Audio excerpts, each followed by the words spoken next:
بسم اللہ الرحمن الرحیم۔ دیکھتی آنکھوں اور سنتے کانوں کو مدثر ملک کا محبتوں بھرا سلام۔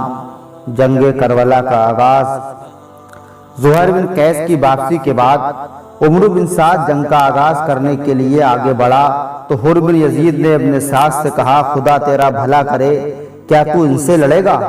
ابن سعد نے کہا، ہاں، اور قسم خدا کی لڑنا بھی ایسا کہ جس میں کم سے کم یہ ہوگا کہ سر اور ہاتھ کٹ کٹ کر گریں گے۔ حر نے کہا، کیا ان کی تینوں باتوں میں سے کوئی ایک بات بھی تم کو منظور نہیں؟ ابن سعد نے کہا، واللہ اگر یہ امر میرے اختیار میں ہوتا تو میں ضرور ایسا کرتا، لیکن کیا کروں، تمہارا امیر نہیں مانتا ہے۔ حر پر ایک لرزہ سا طاری ہو گیا، آنکھوں کی تاریکی کے پردے اٹھ گئے اور حق کے جلوے نظر آنے لگے۔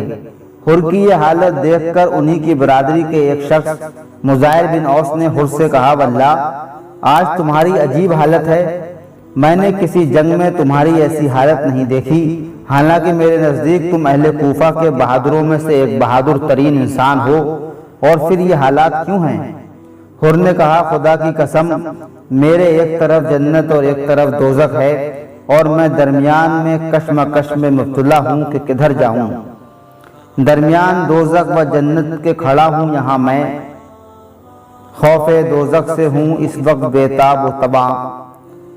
پھر کہا، خدا کی قسم، اب تو جنت کی طرف ہی جاؤں گا، چاہے مجھے ٹکڑے ٹکڑے کر دیا جائے یا زندہ جلا دیا جائے۔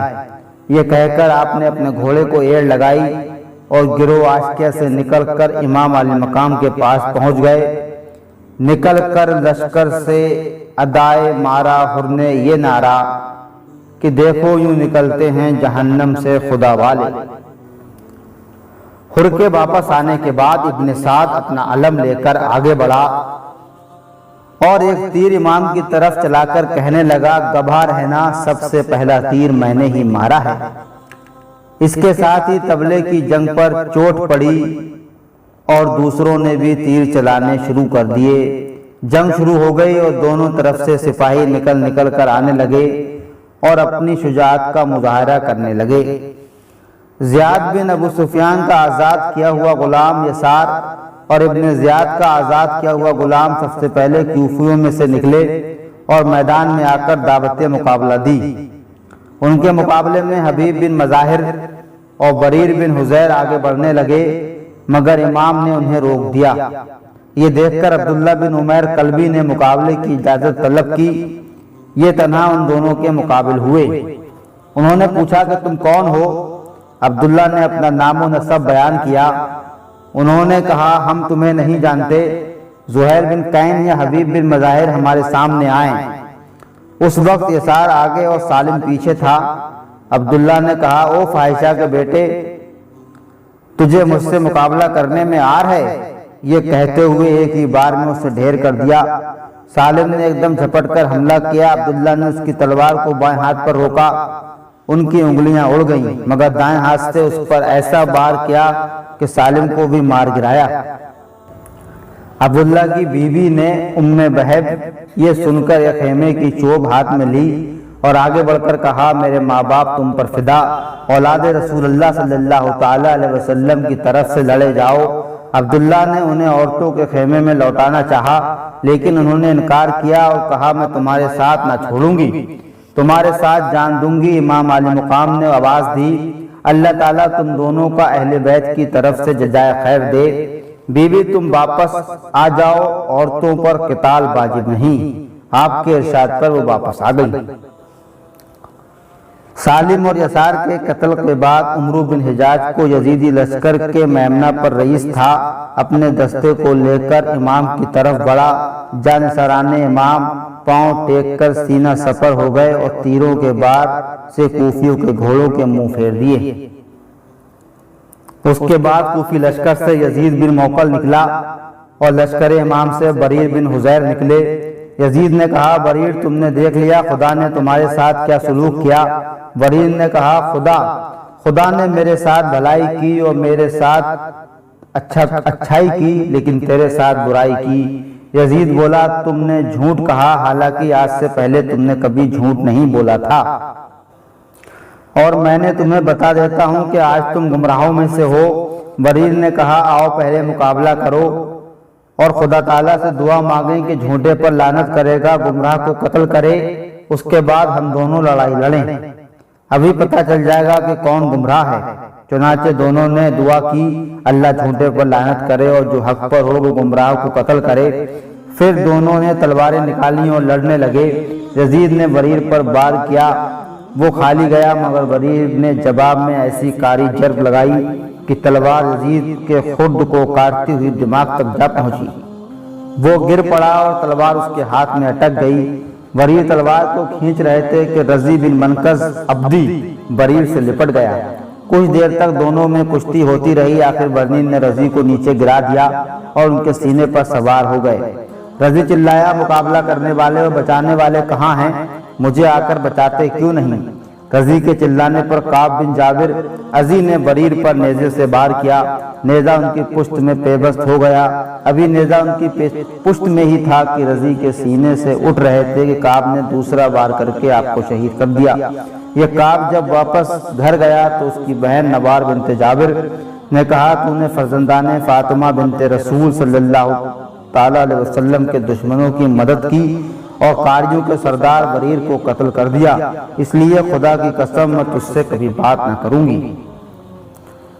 اس کے بعد امام پاک کی طرف سے حر بن یزید نکلے، ان کے مقابلے میں یزید بن سفیان آیا۔ حر نے ایک ہی بار میں اس کو موت کے گھاٹ اتار دیا۔ حر کے بعد نافع بن ہلال آگے بڑھا، ان کے مقابل میں مزاحم بن حارث آیا، نافع نے اسے بھی تڑپا کر رکھ دیا۔ ابھی تک لڑائی اسی انداز سے ہو رہی تھی کہ فریقین کی طرف سے ایک جبان میدان میں آ رہا تھا، لیکن کوفی لشکر سے جو بھی آیا وہ بچ کر نہ گیا۔ یہ کیفیت دیکھ کر عمرو بن حجاج چلایا بے وقوف کوفیو، تمہیں نہیں معلوم تم کن لوگوں سے لڑ رہے ہو؟ یہ سب موت کو جان سے زیادہ عزیز رکھتے ہیں، لہٰذا ایک ایک کر کے ان کے مقابلے میں ہرگز نہ آؤ، یہ مٹھی بھر لوگ ہیں، تم تو ان کو صرف پتھر مار مار کر بھی ختم کر سکتے ہو۔ اے کوفیو، اطاعت اور جماعت کے لازم پکڑ رہو اور اس شخص حسین رضی اللہ تعالیٰ عنہ کے قتل میں کوئی شک و شبہ اور تردد نہ کرو جس نے امام یعنی کہ یزید کی مخالفت کی اور دین کو چھوڑ دیا۔ یہ سن کر امام پاک نے فرمایا اے عمرو بن حجاج، جو کچھ تم لوگ کر رہے ہو مرنے کے بعد تمہیں معلوم ہوگا کہ کس نے دین چھوڑا تھا اور کون دوزخ کا ایندھن بنتا ہے۔ اس کے بعد عمرو بن حجاج نے جو لشکر یزید کے میمنہ پر مقرر کیا تھا امام کے میمنہ پر حملہ کر دیا۔ کچھ دیر تک لڑائی ہوتی رہی، اس میں امام کے انصار میں سے حضرت مسلم بن اوسجہ اسدی شہید ہو گئے، ان کو مسلم بن عبداللہ زوابی اور عبد الرحمن بجلی نے شہید کیا۔ امام پاک ان کے لاشیں کو قریب تشریف لے گئے، ابھی ان میں کچھ رمق باقی تھی، فرمایا مسلم خدا تعالیٰ تم پر رحم کرے۔ اس کے بعد شمر جلجوشن جو لشکر یزید کے میسرہ پر مقرر تھا امام پاک کے میسرہ پر حملہ بار ہوا، اور اس کے حملے کے بعد یزیدی چاروں طرف سے انصار امام پاک پر ٹوٹ پڑے۔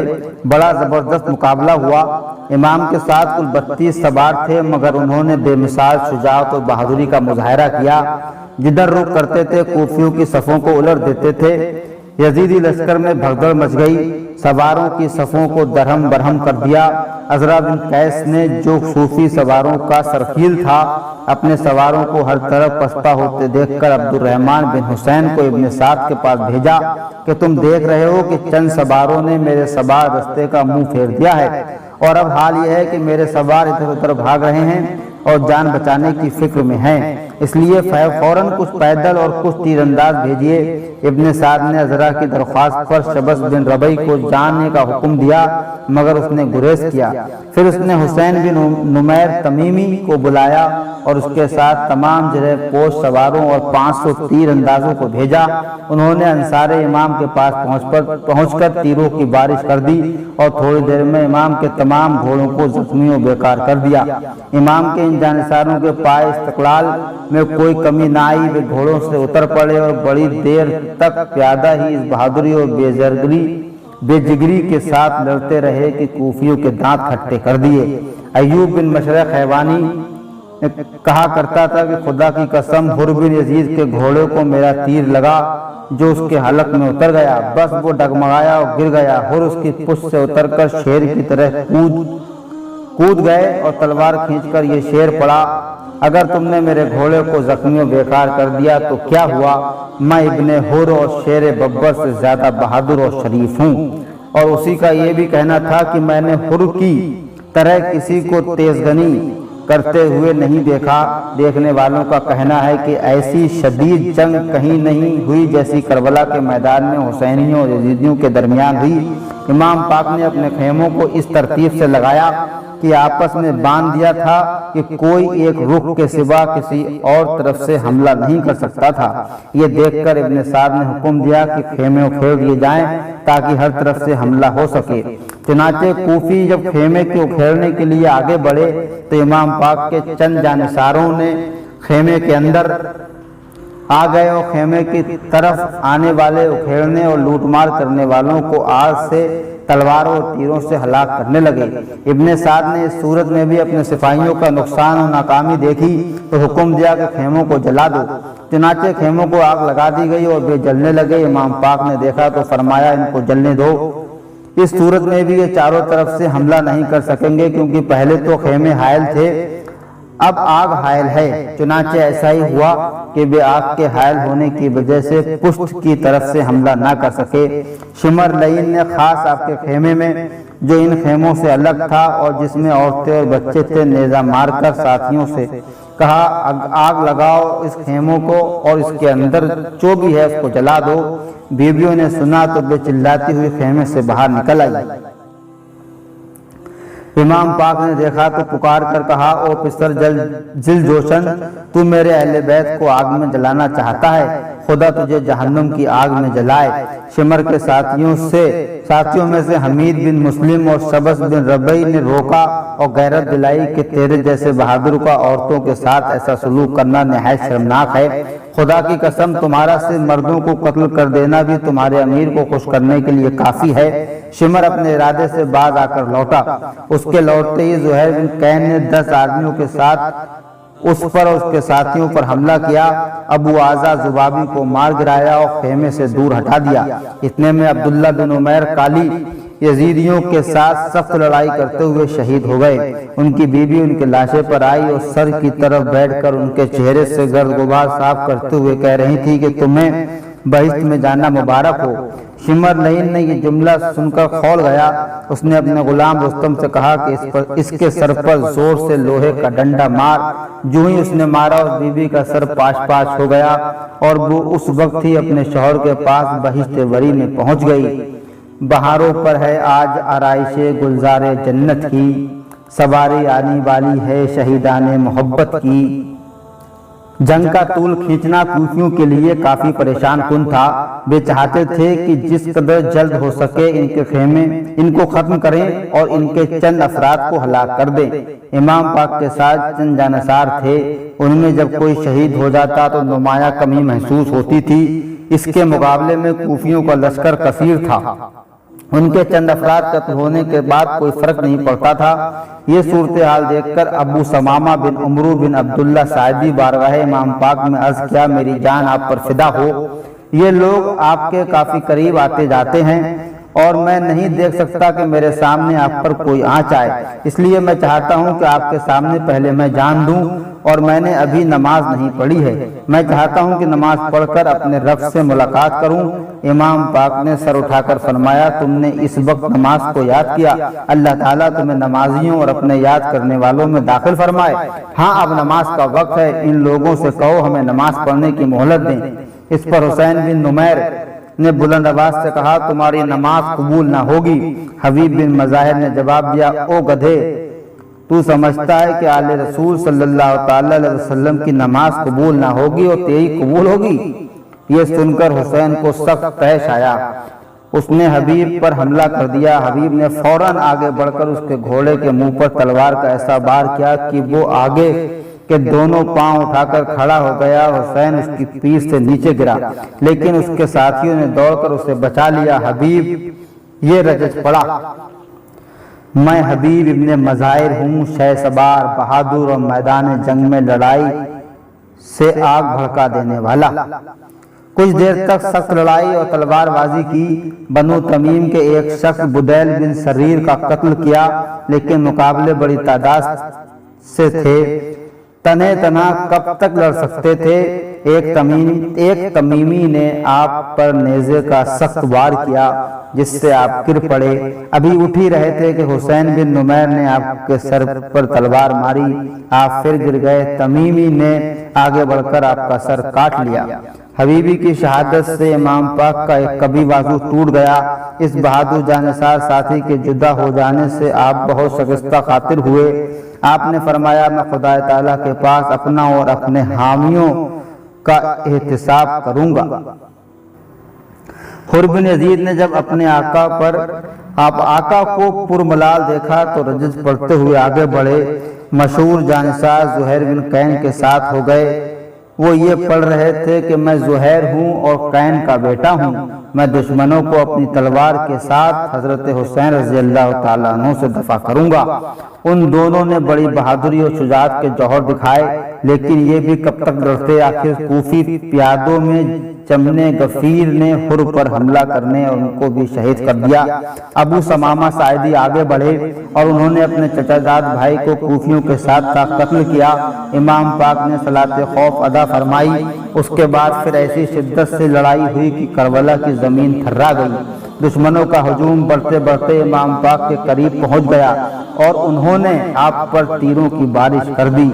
آپ کے ایک جانثار حنفی آپ کے آگے بڑھ کر کھڑے ہو گئے اور آنے والے تمام تیروں کو اپنے سینے پر روکا اور ایک تیر بھی آپ تک نہیں جانے دیا۔ لیکن ایک انسان کب تک مسلسل اپنے آنے والے تیروں کو ہدف بن سکتا ہے؟ آخر سینہ چھلنی کرا کے یہ بھی امام پاک کے قدموں میں گر کر فدا ہو گئے۔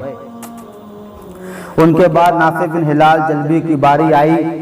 اس بہادر نے 12 کوفیوں کو قتل کیا اور بہت سے زخمی بھی کیے۔ آخر دشمنوں نے مل کر ان پر ایسا سخت وار کیا کہ ان کے دونوں بازو کاٹ دیے اور زندہ پکڑ کر کھینچتے ہوئے اپنے ساتھ کے پاس لے گئے۔ ان کے چہرے پر سے خون بہ رہا تھا اور وہ کہہ رہے تھے، میں زخمیوں کے علاوہ تمہارے 12 آدمیوں کو قتل کیا ہے۔ اگر میرے بازو نہ کاٹتے تو تم مجھے امیر نہیں کر سکتے تھے۔ ابن سعد نے کہا، نافع تم نے اپنی جان پر ظلم کیا۔ نافع نے کہا، خدا خوب جانتا ہے جو کچھ میں نے کیا ہے۔ شمر نے ابن سعد سے کہا، خدا آپ کو سلامت رکھے، اس سے قتل کیجئے۔